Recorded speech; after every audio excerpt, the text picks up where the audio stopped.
যিনি ইসলামী শ্রমনীতি বাস্তবায়ন করার মধ্য দিয়ে এই পৃথিবীতে শান্তি প্রতিষ্ঠিত করে গিয়েছিলেন আমাদের প্রান্তীয় নেতা সর্বকালের সর্বশ্রেষ্ঠ মহারাজ হযরত মুহাম্মদ সাল্লাল্লাহু আলাইহি সাল্লাম।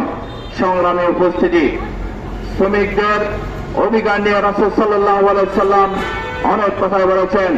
আল্লাহ রাসূলের কাছে একজন সাহাবী এসেছিলেন, রাসূল তাকে প্রশ্ন করলেন, তোমার হাতগুলো কেন দাগ হয়ে গেছে?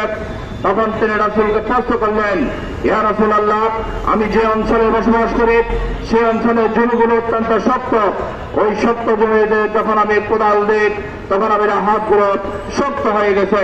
তখন রাসূল সাল্লাল্লাহু আলাইহি সাল্লাম তার সেই হাতগুলো মুখে টেনে চুমা দিয়েছিলেন। রাসূল সাল্লাল্লাহু আলাইহি সাল্লাম শ্রমিকদেরকে ভালোবাসতেন। আল্লাহ রাসূলের কাছে একজন ভিক্ষুক এসেছিলেন, রাসূল বললেন, তোমার ঘরে কি আছে? রাসূল সাল্লাল্লাহু আলাইহি ওয়াসাল্লামকে বললেন, সে বলেছিল, আমার কাছে কিছু নেই, শুধু একটি কম্বল রয়েছে। তখন রাসূল সাল্লাল্লাহু আলাইহি ওয়াসাল্লাম বললেন, আসো, কম্বলটি নিয়ে আসো। তখন রাসূল সাল্লাল্লাহু আলাইহি ওয়াসাল্লাম সেই কাছে যখন কম্বল এনে দিয়েছিলেন, তখন রাসূল কম্বলটি ক্রয় করে তাকে একটি কুঠার টেনে দিয়েছিলেন।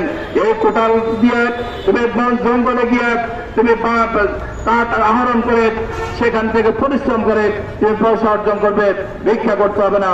রাসূল সাল্লাল্লাহু আলাইহি ওয়াসাল্লাম আদর্শ হচ্ছে একমাত্র আমাদের আদর্শ।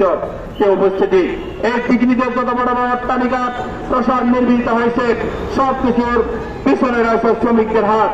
এই জন্য আজকে আমরা বাংলাদেশ সরকারের উদাত্ত আহ্বান জানাবো, এই শ্রমিক দিবসে আমরা আহ্বান জানাতে চাই, শ্রমিকদের বকেয়া বেতন অতি সত্বর পরিশোধ করতে হবে।